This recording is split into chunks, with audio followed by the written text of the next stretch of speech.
Welcome to another DragonLance Saga Dungeon Mastering 101 episode. It is Palast Frost Cult the First. Can you believe this year is almost over? The most insane year we've had in a while. And today I'm continuing my DragonLance gaming series all about dungeon mastering. Now, every dungeon master has experienced it. You prep the session, you lay out your notes, you imagine the scenes, and then the players zig when you expect them to zag. Stall in a simple room or latch onto something you invented on the spot. Running a game isn't about controlling the world. It's about guiding energy inside of it.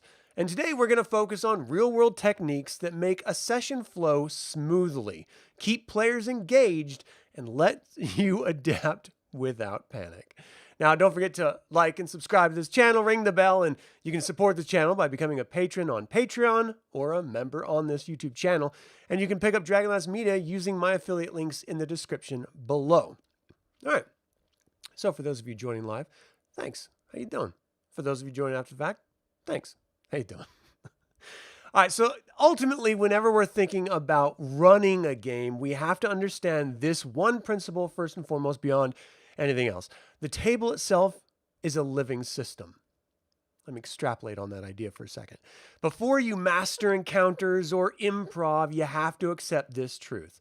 A Dungeons & Dragons session is not a scripted performance. It is a living, reactive ecosystem made up of players with changing levels of attention, emotional highs and lows, unpredictable decisions, social dynamics, and your own bandwidth, stress, and excitement. Now, your job is not to dominate this ecosystem, but to regulate it. Everything you do, pacing, framing, narration, rulings, is just a method of steering the table towards cohesion. Running a game begins with understanding that the table itself is alive.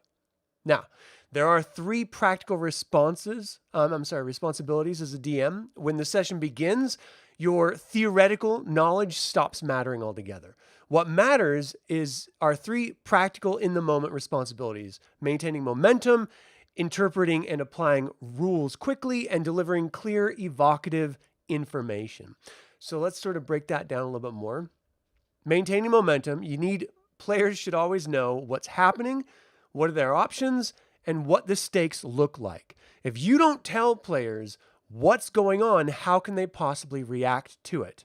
And sometimes these options are open-ended, and that can be very daunting for new players or existing players in a campaign where perhaps it's been a month since you've been able to get together and they've simply forgotten what the heck is going on. They have to understand what the stakes are in any given situation. So, for example, running the Tyranny of Dragons campaign, and we've been for the past, I think, 5 sessions, so that's 20 hours of just going along a caravan up coastland. That's it. That's the whole thing that we've been doing. And there are like 3 things that the players are supposed to be doing during this 5-session 20 hours of travel in real time. And it's easy to forget that there's only 3 things that you're trying to do when random encounters occur. You have these NPC dynamics breaking in through the course of this caravan, and they're just trying to get used to life on the road when before this they were dungeon crawling and defending a town and all that stuff. So it's very easy for players to get disoriented with expectation, not fully engaging and understanding why they're doing what they're doing when they've been on the same path for so long. So it is incumbent upon us dungeon masters to remind them and consistently tell them. All right, so if the energy dips, you got to bring it back. Now, how do you bring energy back? Well, you can throw in moments of encounters, whether that's an NPC or whether that's a monster or a skill challenge or something like that in order to bring it back. Another great example, something that I always love to do, is play with weather and environment. So let's say that you're going on a caravan, right? What if there's suddenly a flash flood that hits? Players are bored of going on this stupid caravan. They're tired of all the stupid random encounters, and you just see them checking out. What if, out of nowhere, you hear this crack, almost like thunder, and a massive mudslide comes down and wipes out the middle or the front half of this entire caravan? Well, now players have to instantly react to this mudslide. There's people that are going to have to be required saving. There's gear that has to be recovered. And you're suddenly going from ho-hum, another day going on this boring caravan, to action immediately right now.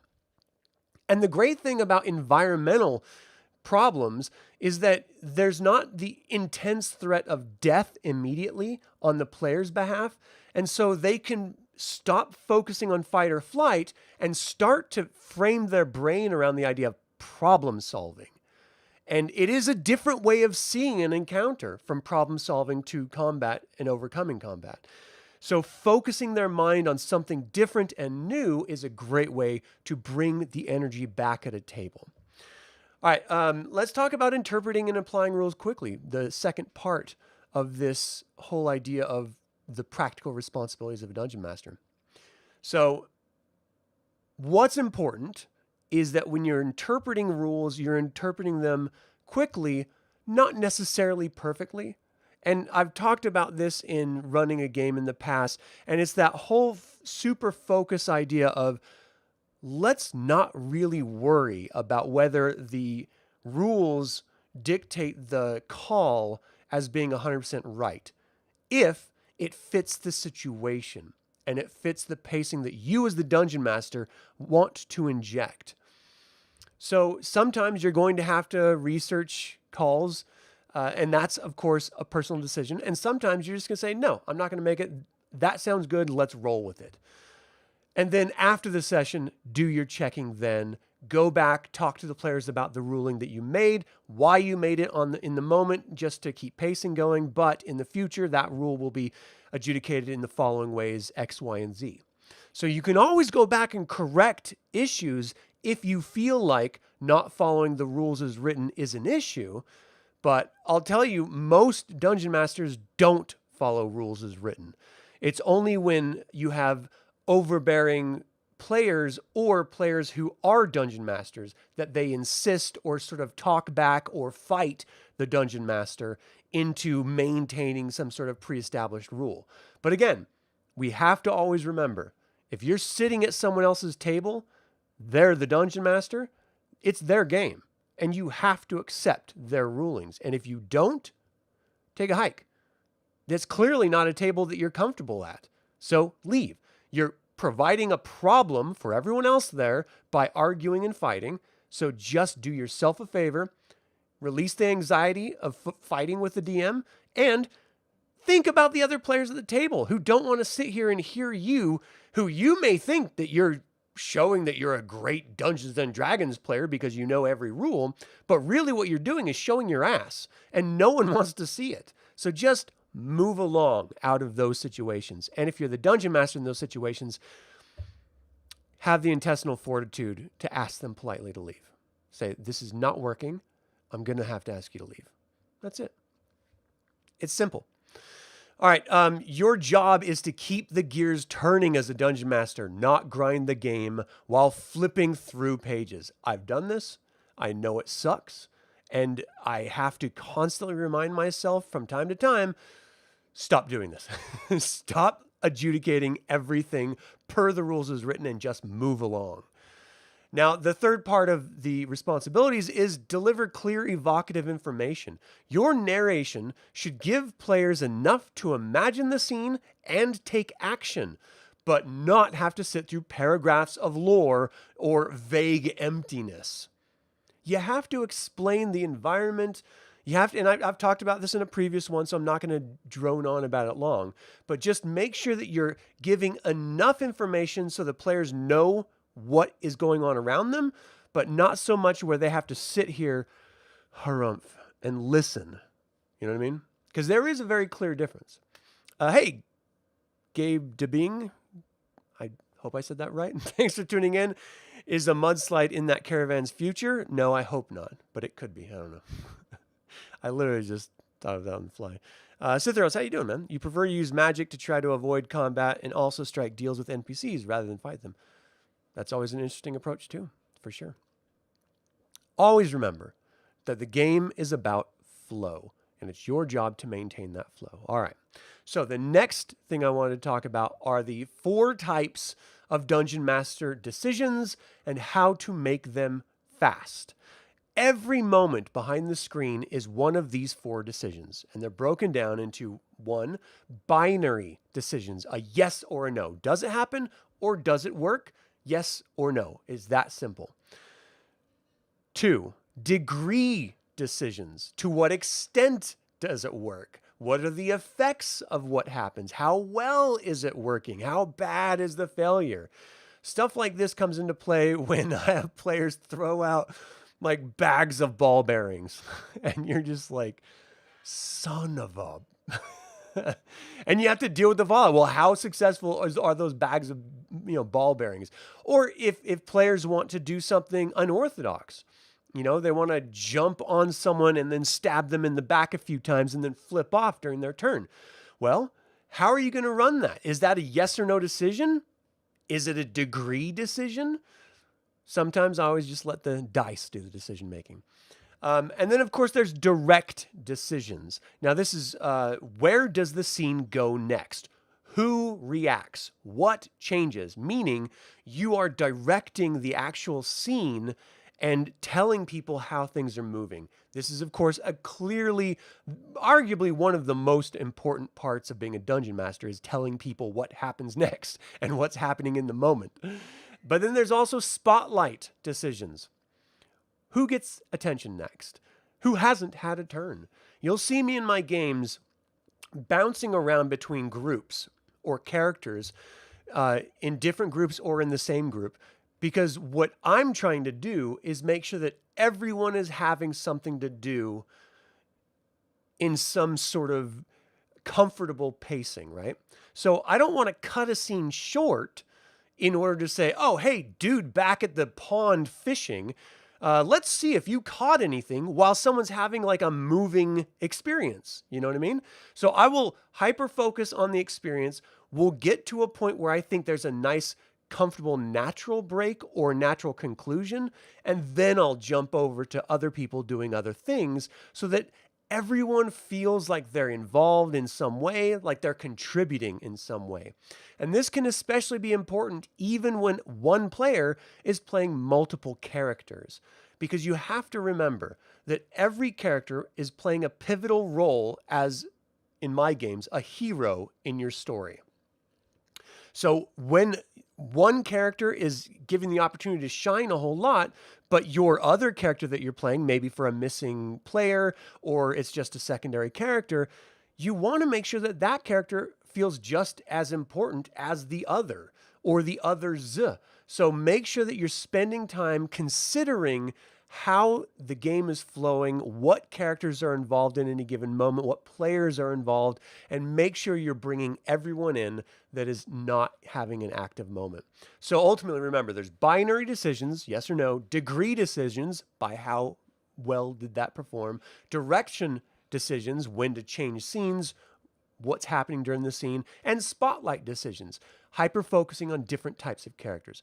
These 4 different types of decisions will be in every single game, in every single scene, and it's just 4 things that you will always have to do. So always kind of keep them in the back of your head. It's not always just enough to say yes or no. You have to say yes or no, and this is the result.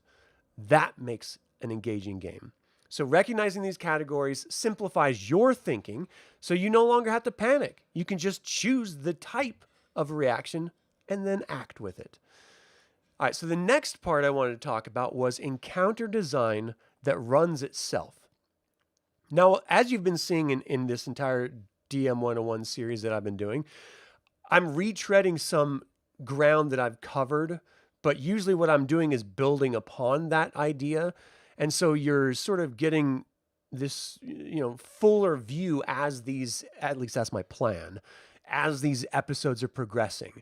So understand that every time I talk about something again, I'm adding something else to it so that this can be seen as a beginner's course on dungeon mastering, starting from point A of never having done it to designing your own encounters and everything like that. So, great encounters don't require micromanagement. They follow a very simple structure. Objective. Why does this encounter matter? Why is it even happening in the first place? And should the players care? 2, hook. What forces the players to engage immediately? Why should they even be involved? Let's say it's that mudslide situation brought up earlier. Objective. Why do they care about the mudslide? Well, if they want the caravan to reach its end point, they have to make sure that they recover and clean up the mess.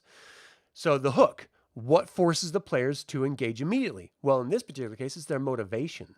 But sometimes you have to rely on the fact that the players are supposed to be heroes. And heroes go to save and solve problems. Save people and solve problems. And if that's not enough, then you have to dig a little bit deeper into character motivations. That can, at times, if you haven't had those conversations with players, become a little bit more convoluted and open-ended. So always have conversations with your players about their characters, what's important to them, and stuff like that. And then it's up to you as the DM to be weaving in backstory and connections so that it's easy to make them want to do things by motivating them because it's connected to them in some way. 3 is tension. Tension is what raises the stakes as the encounter unfolds. So what is it that you're adding that is providing the tension? I would say the mudslide itself is pretty tense because what if the mountain is going to be breaking away next to us next? Like we just saw it wipe out the first half of the caravan. Are we next? And then of course, exit. What ends the scene? Is it victory? Is it escape? Is it new pieces of information gained? You always have to think about what the objective is, what the hook for the characters are, what the tension for the characters are, and how they get out of the scene. All of that will create an encounter. Now, again, we have to always remember, whenever I say the word encounter, it does not equate combat necessarily. Sometimes it's just literally conversations. Sometimes it's world events, encounters. Sometimes it's a skill test, So if you define these 4 points for every encounter in your prep, that encounter will naturally organize itself during play. This works for combat, social scenes, investigations, everything. Okay. Corey, how you doing, man? Hey, no problem. No problem. Thanks for tuning in. Appreciate you. All right. So the next one I'm going to be talking about is improvisation tools for real sessions. Now, improv is not about being clever. And I think that's why a lot of people get a little bit hung up on the idea of improv because they're like, well, I didn't go to Second City. I'm not on SNL. I don't know how to improv. And you don't have to do any of that. You don't have to be a professional. You can just be a regular human being like everyone else. And all you have to do is respond.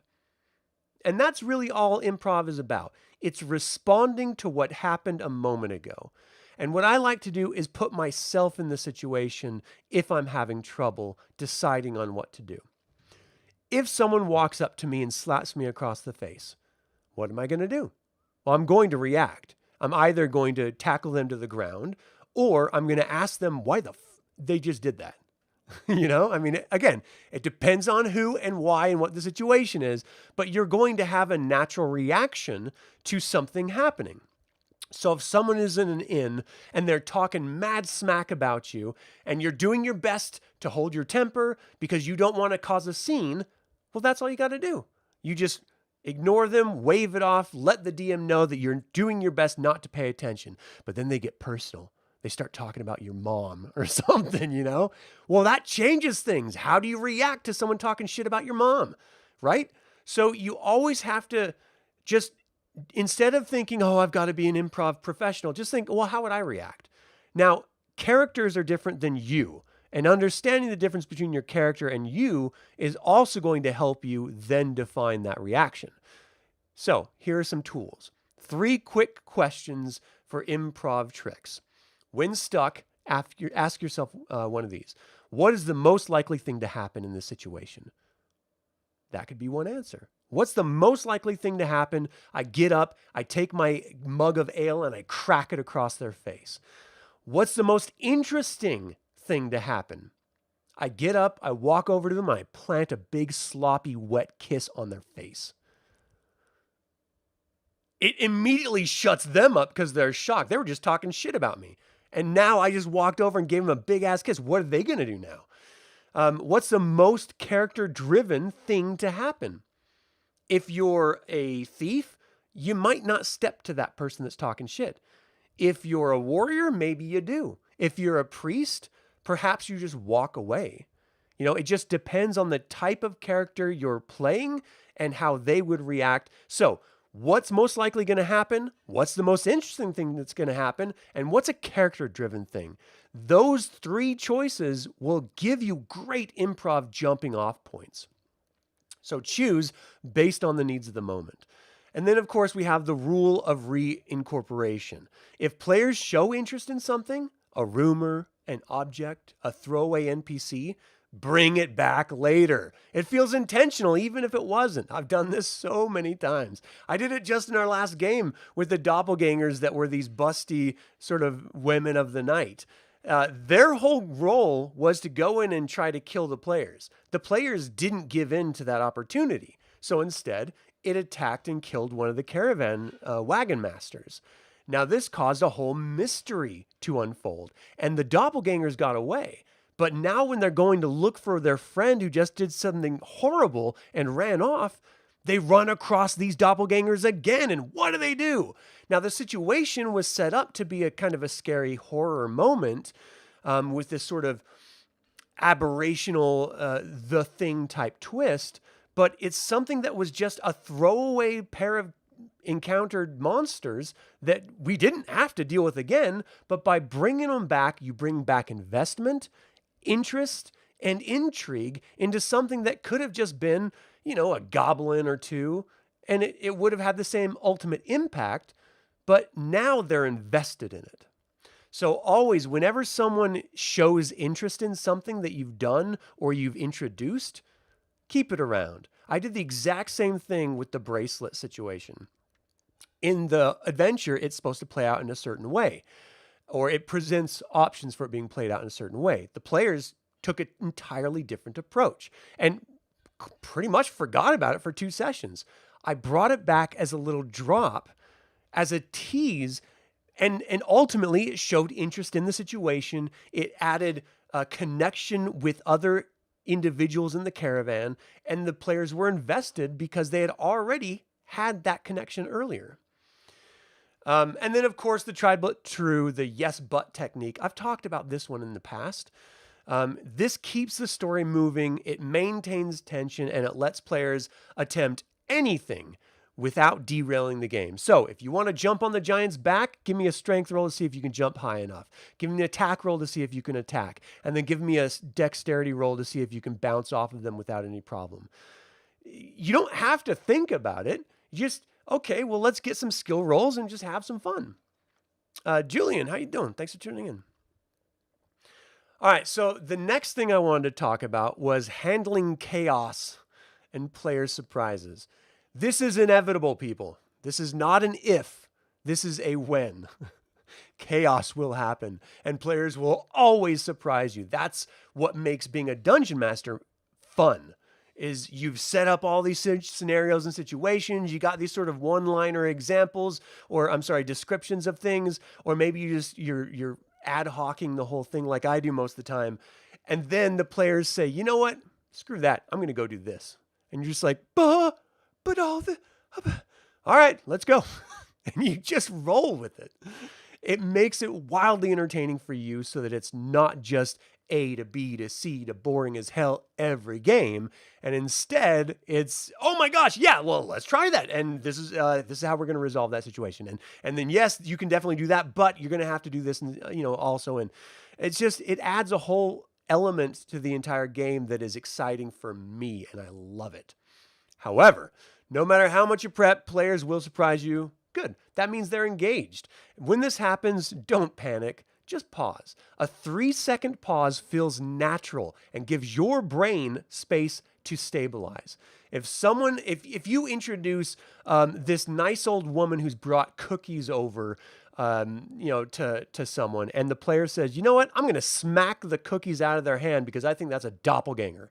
And you're just like, whoa, this is just a nice old granny. Okay. 1,000, 2,000, 3,000. And in that pause, you're thinking, how am I going to handle this? Okay, you're going to smack them. You're going to smack it down. Give me an attack roll to see if you can smack the plate. And this is what the people around the room who are watching you smack down a grandma's plate of cookies do as a reaction. Restate the situation. If they want to do crazy stuff, maybe it's because they didn't fully understand the environment. I've been in situations where I've had to tell players 3 or 4 times what's going on or the situation in an environment. And it's not because, well, it might be because they're not paying attention, but it also might be because I'm not being clear enough. I'm not illustrating the environment in their mind. And so sometimes you have to explain things in different ways for different people, for everyone to fully understand the context of a situation. So it clears confusion by restating the situation, and it ensures that you and the players share the same reality. When a player says, yes, I want to give in to Morgian's call for me to murder these tavern patrons, and I have to go like, what? Okay, now what this means, I have to contextualize exactly the choice you're making so you fully understand what is happening. And then, of course, the third point of handling chaos and player surprises is choose the simplest outcome first. Complexity is added naturally by players, so you as the DM should just start simple. All right, you want to jump on the back of that ogre and stab him back in the neck? Give me a strength roll to see if you can jump on the back. That's it. Just start with 1. Okay, I did the strength roll. I succeeded. Fantastic. Now give me an attack roll to see if you can plunge the dagger into their neck. Now you're on them, so you're going to have advantage. And, just do it step by step. You don't have to overcomplicate anything. Just think in terms of what's the next thing that has to happen for them to achieve what they want, and that's all you have to address. So it can seem overwhelming when they start to take you off into places that you're not comfortable with. But if you just think, okay, one step at a time, what's the first thing that we have to resolve in order for that to occur? Let's focus on that. It makes it a lot easier. All right, the fourth point of this is make decisions that preserve character choices.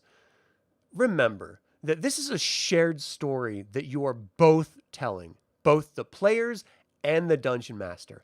Not one of you runs the game by themselves. A dungeon master can't run the game without players. A players can't play the game unless the dungeon master is there. This is a collaborative experience. So don't forget what the players want as the outcome when you're adjudicating the outcome. The golden rule is never punish creativity. Reward it with consequences, not barriers, right? Consequences can be good. They're not always bad.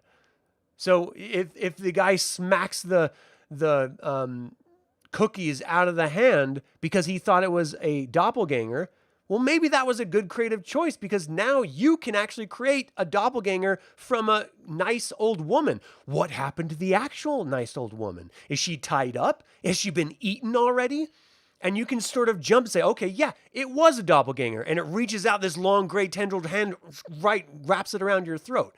Like, you can do things that are just off the cuff and still preserving the integrity of what the player wants to do while adding intrigue and interest as well. It may change the fundamental structure of the scene you planned, but you can still get things back on track if you really wanted to. Okay, so let's talk about hidden skill, managing table energy. Now, I just talked a little bit about it earlier, but let's go a little bit deeper here. The most underrated skill for running a session is energy management. So what you have to do as a dungeon master, and I know this is a tall order, I know this is a lot to ask, but there's just a little bit more that you have to go into. Not only are you dealing with your setup of the entire game, where everyone is in the story arc, paying attention to the players, making sure their characters are being involved, their choices are dealt with, and when they deviate from the plan, you're running with them and deviating with them. But you're also having to focus on drifting attention from different players, conflicting personalities between players, over-dominant players wanting to be the main and make all the decisions for other players, under-engaged players. Maybe they just want to be there for social reasons. Fatigue. It's been a long session, man. Or maybe I just started and I had a long night at work, and now I'm going to be sitting down for another 4 hours playing a game. You as the dungeon master have to pick up on stuff like that to try your best. You're not always going to succeed, and the players need to bring their own energy to the table as well. But you should try to respond to players that are showing these different signs. And then ultimately, there's moments where the table is losing clarity, when the players are just not quite clear what to do, or they're not sure what direction to go in next. Insight roll. If you're using old school D&D, give me a wisdom check. And just give them clues. Because the reality is you don't want to solve problems for the players. And it's okay if they don't pick up on things that you added in as Easter eggs or something that might save them later on. But you have to give them an opportunity. If you don't give them the opportunity, then they're literally just guessing for stuff to do. It's your job to provide them options to do. So the mudslide comes down and wrecks the wagons in front of you, obscuring the road so you can't move through. Oh, what do I do? Should I start digging out the road? Or you hear a baby cry submerged further down the hill. Oh my gosh, I need to go save the baby. I'm going to run over there and I'm going to try to find that baby cry. So you're giving them little cues to direct them in different places, right?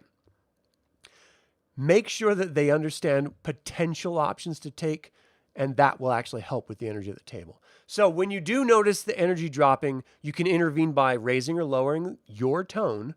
Now, this is something that if you've ever taken a speech class or you've ever taken like a performance class, and it's something that I try to do my best, is change your inflection, change the way that you're approaching the voice so that people know when you're angry or when something's supposed to be slow and mysterious or action-oriented. What are you going to do next?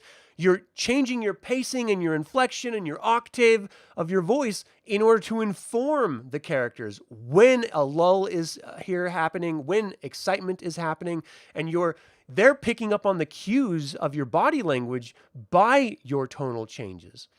You can shift the spotlight. If it's getting boring, all right, let's jump over to this other individual in this other part of the caravan. And then suddenly their attention is like, oh, I get a spot. I get a chance to do something. Cool. You can call for a break. Look, there's no rule about how many breaks you need to take. That's up to everyone at the table and the dungeon master who's running the game themselves and what they're comfortable with. In a 4-hour time span, I prefer one break, but sometimes you need more than that. And so go ahead and just gauge the players at the table and see what they need. Because again, this is collaborative, you know what I mean? Reframe the scene. This is something I've had to do over and over and over again since I've been DMing since I've been a kid. Sometimes it's because I didn't clarify it clearly in the first place. Sometimes the scene has just run on so long that people start to forget where everyone is and what exactly is happening. You just have to recontextualize what's happening in the moment. Now, again, this can sometimes be avoided as being necessary by you describing what happens when they attack a monster or when a monster attacks. So, for example, the Draconian looks over his shoulder, calls for reinforcement backup. Reinforcement starts rushing in through the side doorway as he lunges at you, his wings spread wide to sort of create this massive imposing body form, and strikes down at you with his massive bastard sword. Just giving a little bit of description about how things are happening, because the alternative of that is I rolled a 12. Did that hit? Which of those two scenarios is a little bit more engaging and interesting? I'll let you decide. And then, of course, and by doing that extra description, I just want to sort of hammer this point home. I'm actually telling you about the environment. Oh, there's more Draconians rushing in through the door. I need to, or we need to have someone go, engage in them or somehow stop them from getting into our combat or whatever, control the environment. So it helps put the entire environment into context. Now, again, if you're not doing theater of the mind and you do have a battle map, either on a table or virtually, sometimes that helps too. But again, even then, when it's not super detailed, sometimes players need a little bit extra help. There's nothing wrong with that. It doesn't mean they're not paying attention. It just means that it's been a little while that they've been in combat and you need to reset the stage. All right, and then of course, escalate the stakes. Of course, that example with the Draconians is a perfect way of escalating the stakes, but it could be an environmental situation, right? It could be that you're facing off with this person that's been talking smack at you in the tavern. You run up and you smack them across the face or knock their feet off the table. But the rest of the inn, the owner doesn't want you guys ruining the inn. So he comes walking up with his little hand crossbow, telling you to take it outside. So this is an escalation of what happened between two people. Well, now you're involving a whole lot of more people, and they don't like what's happening. So you have to deal with it. So escalating stakes is another way of just instantly changing the pacing for players. Now, a DM isn't just running the game, you're running the room. And understanding the players at the table, the situation that you're framing, and the desires of the players for their characters, you can address everything and have an incredible encounter and an incredible session. And even if it's mediocre at best, you're still playing D&D. It's like pizza, right? It's still good. Still having some fun. Chris, how you doing? Thanks for tuning in. You think it's hard to play another player's character when they're out, and both of you players that did so for Elwyn and Kithris did a fantastic job. Yeah, I thought they did really great too. Engine Joe, how you doing? Thanks for tuning in, man. Checks and balances. If you attack someone you aren't supposed to, people might come after you. Yeah, 100%. Drat's Logic, thanks for tuning in. Definitely recommend for aspiring DMs to take an oral interpretation of literature, a class in OLEG. I'm not sure. Class Inc. OLEG if they have elective. Theater, of course, helps too. Yeah, for sure. I totally agree. Definitely take a performance class if it's something that you feel like you would benefit from it. I think everyone should take a speech class. Not only does it help you organize your thoughts, but it also helps you present those thoughts effectively so that they'll be received in the manner you're anticipating them to be received in. That is very important. Otherwise, you're just hoping people are paying attention. Don't worry about it, man. You'll not bring your characters in if you're not running a table. You'll ask the DM, what am I playing? Or roll at the table and go race and class backstory as you play. Yeah, no, that's fun. I like that. All right, so I do have a couple closing takeaways here. Running a session is part art, it's part psychology, and it's part technical skill. But the heart of it is simple. You create the structure, you maintain the momentum, you respond to players, and together you build a story that none of you could have created alone. This is a craft, this is the practice. And every session that you run makes you a better dungeon master. So if you're frustrated, that's okay. You just reevaluate the last session that made you frustrated. What could you have done differently to help change it? It's not always going to be you, and it's not always something you're going to be able to solve. But at least you can reflect. When I was in the U.S. Army, it was like an after-action review. You go through a mission, and then you talk about the mission. How did we respond? How could we have improved? What external circumstances affected us, and what could we do differently in the next time? Same thing with running a game. I always reflect, and again, I sort of beat myself up a lot, but I always reflect on how I effed up the session if it didn't go the way I wanted it to. And that's just sort of like a me thing. But for dungeon masters, I think it's really important to be humble and not always blame players for decisions players make. Because sometimes, not always, sometimes it's how you framed it, or you're not paying attention to those players and they're reacting to that inattention and wanting to be involved. It's kind of our job as the dungeon master to make sure that everyone at the table is having fun. And if you can't do it, that's okay. Practice more, or change the size of the table, or just address it with the players and say, what is it that you would like me to do differently, or how could I improve to make the game more fun for you? Players will often tell you the truth, so why not ask? Yet another reason the army wouldn't have wanted you. Nice. That is it for this episode of Dungeon Mastering 101, Running the Game. Do you have any tips or tricks from your experience as a player, a Dungeon Master, that would help everyone else here? Was I off base on my suggestions? Feel free to email me at info@dlsaga.com or leave a comment below. Thank you for tuning in. Don't forget to like and subscribe to this channel. Ring the bell to get notified about upcoming videos and click the like button. It goes to help other Dragonlance fans learn about this channel and its content. I want to give a big shout out and thank you to Patreon the creator Patreon, Aaron Hardy, and developer patron, Chris Androu. I really appreciate you guys and all of the members of this YouTube channel. You guys rock. Thank you so much for supporting me as I'm just having fun kicking the tires of this thing. This channel is all about celebrating the wonderful world of the DragonLance Saga, and I hope you'll join in that celebration. For DragonLance Saga, my name's Adam. Until next time, Slán Javar.